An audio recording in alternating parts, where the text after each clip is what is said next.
Hey, it's Jared. So, for the first time since the iPad Pro has gotten a lot bigger, I've been considering a smaller iPad Pro. A while back, I tried an 11-inch iPad. There was the 11-inch iPad Pro, the 12.9 iPad, and I went back and forth, but I ended up with a larger iPad, and the last several iterations have purchased the larger iPad Pro because I do a lot of photo editing and I do things where I want a little bit more screen real estate. But I've noticed that with the 13-inch iPad, especially this new M4 13-inch iPad, it's just big enough that I consider taking a 16-inch laptop with me instead. Now, if you have a laptop and you use a laptop often, but you also have an iPad, you might feel that dilemma of, do I take my laptop because I'm more familiar with it? It has software that I use more often. The operating system's a little easier to get around sometimes than on an iPad. Or do I take something that's more portable like my iPad? And we find ourselves trying to justify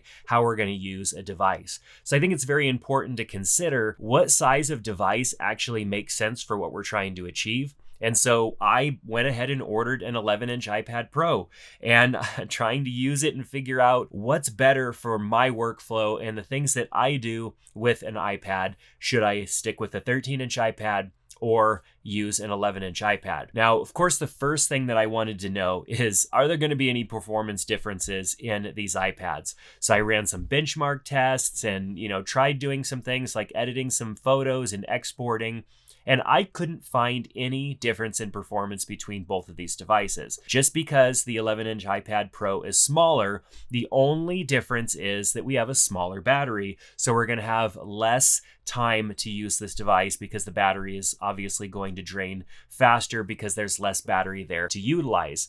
And so that's the main consideration when it comes to performance is, can I use this iPad all day long? Am I going to run out of battery? And definitely the 13-inch iPad has more battery longevity because the battery is larger. So with that out of the way, knowing that performance is not really a factor to discuss here, it really comes down to usability, like what is the most useful iPad to have. And so first, let's just start by looking at the comparison of size between the two. You can see here that I have the 11-inch iPad on top of the 13-inch iPad, and you can see there's a decent size difference here. It doesn't seem like that much just by looking at it. Like, what's the difference in carrying this device versus carrying this device? But when it comes to what you might need to carry with you in order to stow the iPad, think about a bag, a backpack, a duffel, whatever it is that you're going to put that device in. The 13-inch iPad is just large enough that you might have to go with a bigger bag, something larger to carry that device in.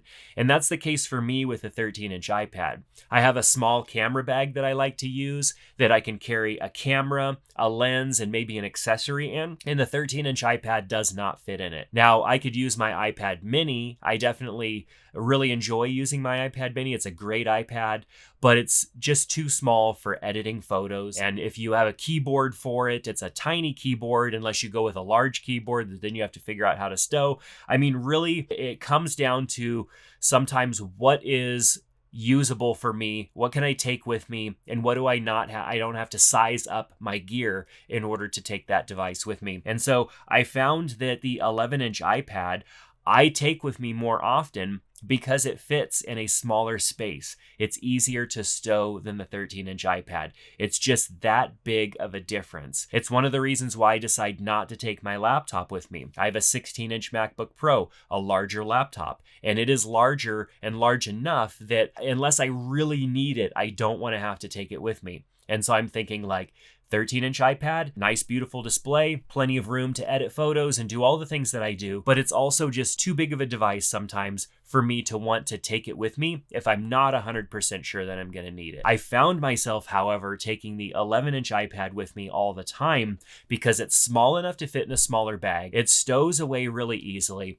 and I don't have to worry about it because it's smaller. I also find myself taking it with me more often, which is great because there are opportunities where I was hoping maybe I'd get a chance to do some writing. I hoped that I'd have an opportunity to edit some videos if I had some extra time. And because it's smaller and easier to stow, I make that decision to take it with me, even if I'm not 100% sure if I'm going to have time to use it. Whereas the 13, I'd say, it's just big enough, let's leave it behind. So with that aside, like the size of the device definitely matters. And when it comes to that, we make the decision to take smaller devices with us more often, even if we're not sure if we're going to be able to use them or not. So let's take a look at the Magic Keyboard case, because that is another huge usable factor for me. The Magic Keyboard case not only protects the iPad, but it gives it laptop-like characteristics so that I can use a keyboard for typing, responding to emails, writing blogs, doing whatever I want to do. And then the trackpad, which makes it really easy to navigate through the user interface. And so with the 13-inch iPad, I was really excited with the keyboard case that they redesigned it a bit and added a function row to it. To me, it just feels much more usable when I want to use my iPad like a laptop. And so whether I'm writing, whether I'm editing photos, working on a website or something like that, having the bigger keyboard is great. I definitely find it's much easier to adjust the volume, the screen brightness, and all of that stuff, having a function row, as opposed to, being used to using the keyboard and then having to come up here or having to do different things, maybe touching the device or swiping to get access to something, some quick access menu. And now I can get access to that from the function row. Super usable. The keyboard's great. It's so easy to type on. If I open up the Notes app and just type, quick brown fox jumps over the lazy dog. Very easy to type on this device. Keyboard key spacing is great. Nice big trackpad. Makes it very easy for me to get anywhere without too many swipes. Very responsive trackpad. It's a great overall experience. And downsizing to the 11-inch iPad, I was worried, is this going to affect my typing? If I want to type out a blog or write an email or something like that, am I going to be able to do that effectively on this device? Or is it going to be kind of a pain in the butt? So let's open up the Notes app and do the same thing. Now, when I was typing, and obviously I'm just doing a quick test here, but I have spent plenty of time typing on both of these devices. Initially, I thought, okay, on this keyboard, you can see we've got some keys that are smaller. The keys on the outer edge are significantly smaller. The return key, the shift key, tab key is very tiny.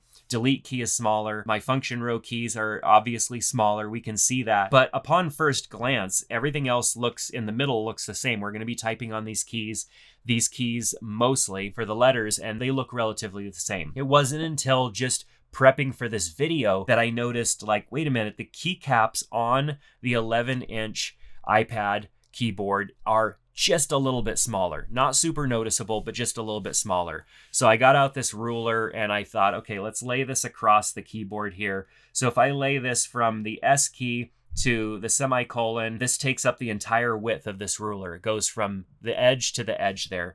And then if we bring this over and set it on the edge of the S, you can see that it goes over a little bit further. And so we have maybe a centimeter or maybe, I don't know, a third of an inch or something like that of narrower keys here. It's just a bit narrower, not even really that much to notice. And I didn't notice it until I was preparing for this video. In typing on the 11-inch iPad Pro keyboard, I don't notice a difference unless I'm wanting to use tab a lot or some of these smaller keys. I find myself really having to look because they're so small, but they're keys that we don't use that often. And so the portability of the smaller keyboard doesn't bother me too much. The portability means I'm making the choice to take an 11-inch iPad with me because if I have an opportunity to do some writing or respond to some emails, then I have it with me.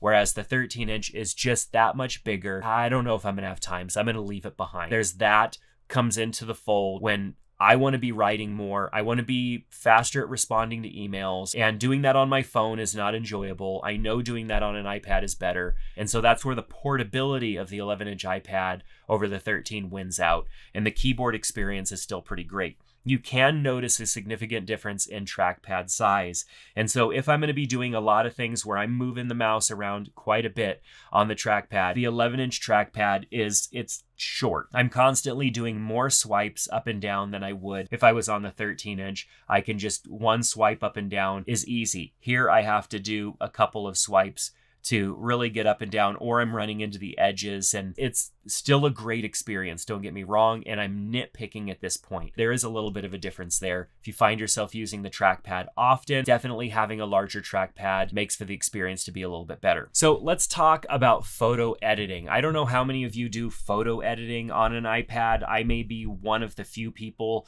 that prefers to do photo editing, photo importing, and editing on an iPad.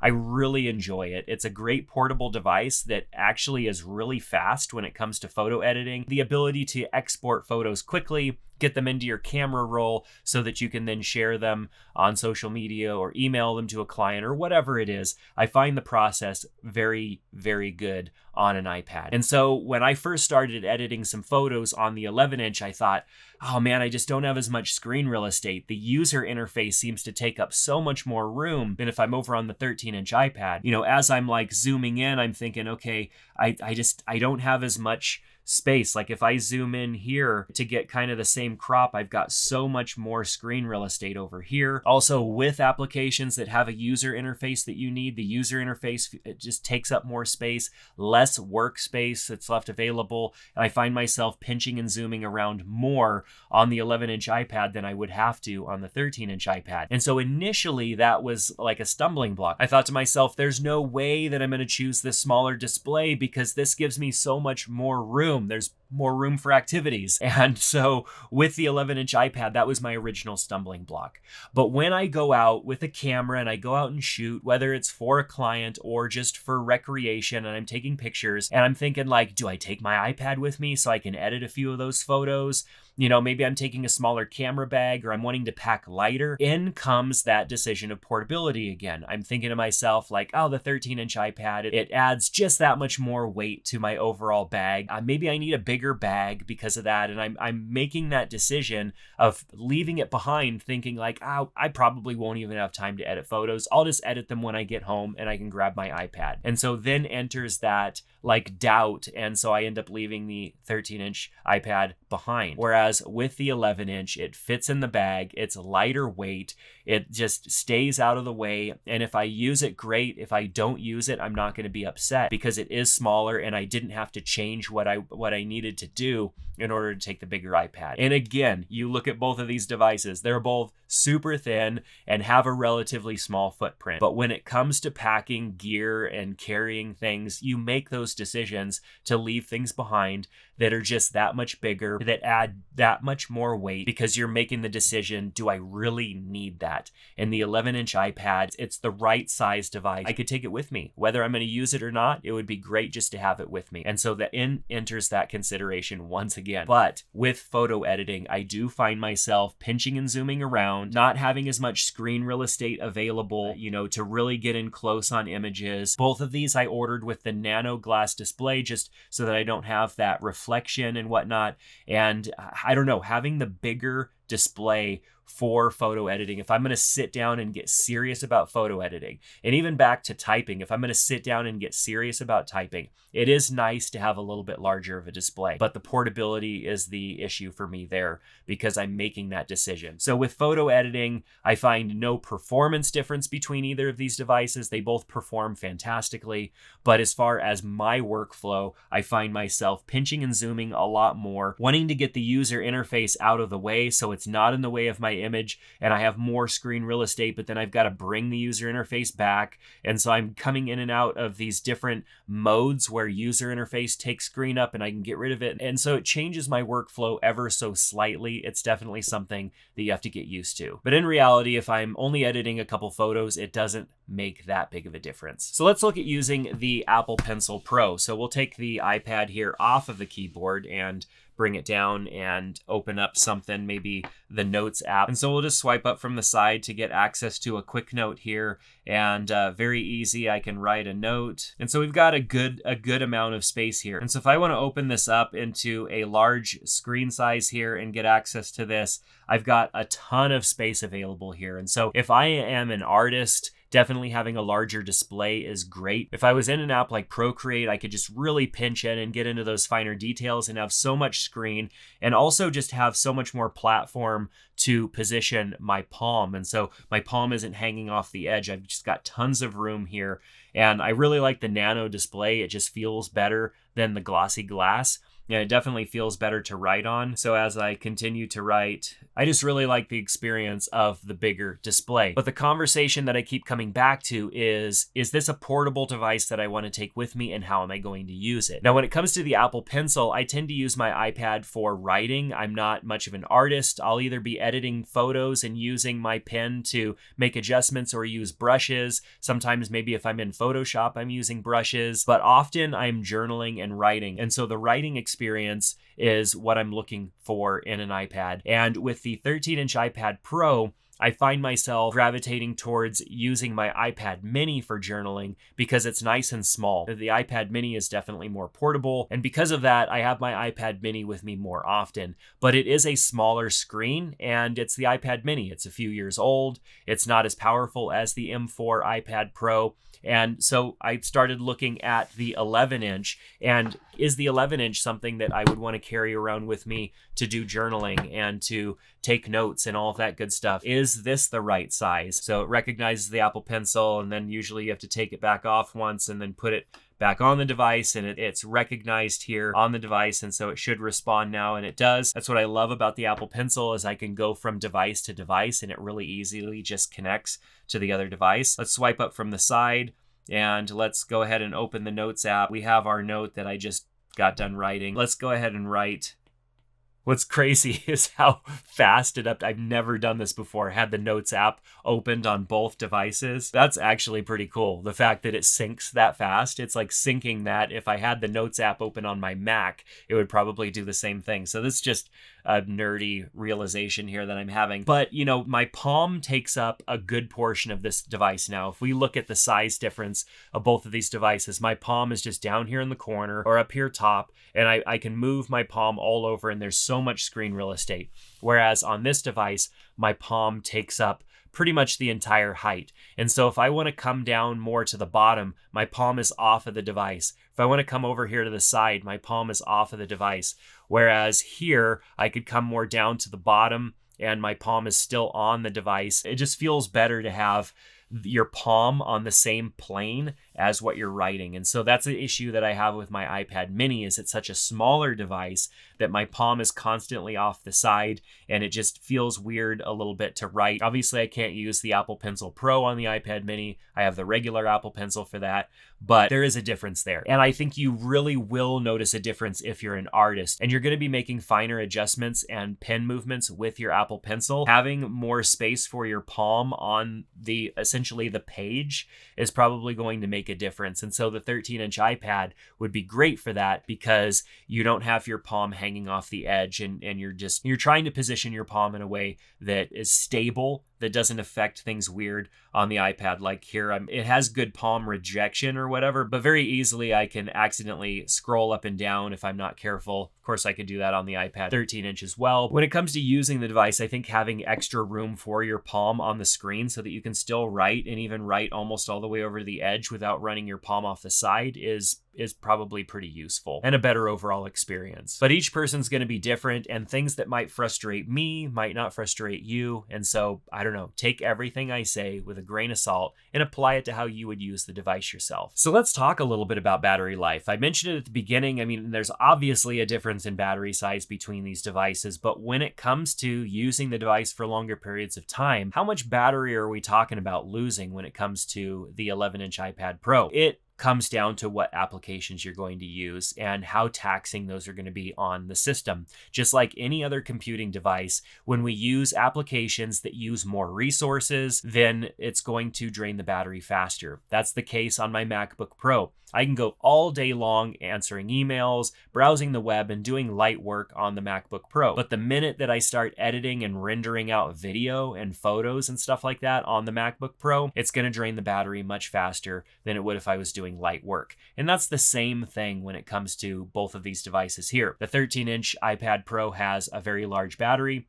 and if all I'm doing on this device is email, browsing the web, doing some research, maybe using Pages to write out a document or something like that, I'm going to get all day battery life out of the iPad Pro easily. I could probably even edit some photos, render some out, go to social media, just multitask around the 13-inch iPad and use it for an entire day and still have battery life left over to watch a movie or something like that after the day is over. On the 11-inch iPad, I have to say the battery life is still really good. I didn't notice as much of a drastic difference as I thought that I would. When using the iPad, whether I'm journaling and doing the different things that I've talked about so far in this video, I still get through an entire day with the 11-inch iPad on a full charge. I don't have any issues there at all. And of course, with the Magic Keyboard case, it makes it easy to charge your device by plugging in a charger down here off to the side, still leaving your USB-C port on the side of the device for something like an external hard drive should you need it. Now, obviously, I can use applications on these devices that would drain the battery a bit faster.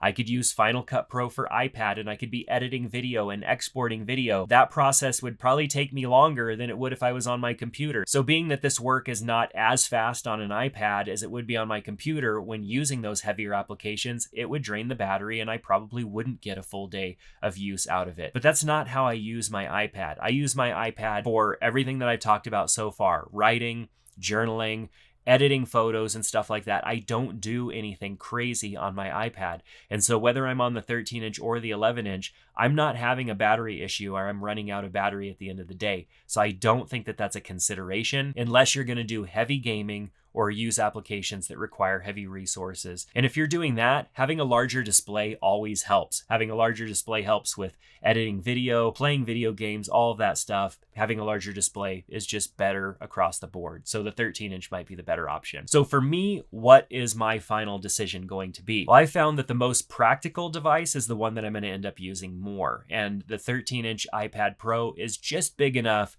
to not be practical. I thought about, how did I use my M2 iPad Pro? How did I use my M1 iPad when I decided to stick with the larger iPad Pro?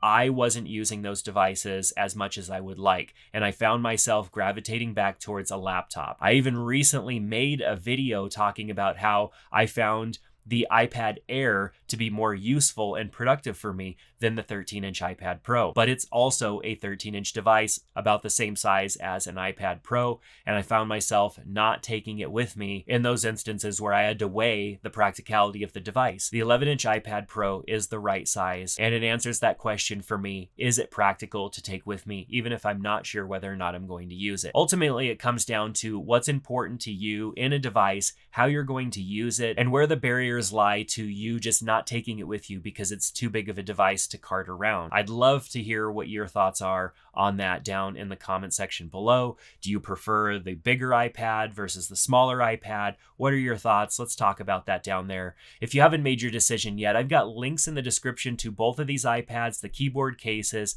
I'd love for you to click those links and check out the pricing that's available, whether it be on Amazon or B&H Photo. Both Amazon and B&H have way better return policies and a longer return time than Apple offers. And so it gives you more time to spend with the device and figuring out whether or not it's the best fit for you before you commit to keeping it. So check out those links in the description below. And if you found this video useful, give it a thumbs up, subscribe to the channel, and I hope to see you back in another one soon. Take care.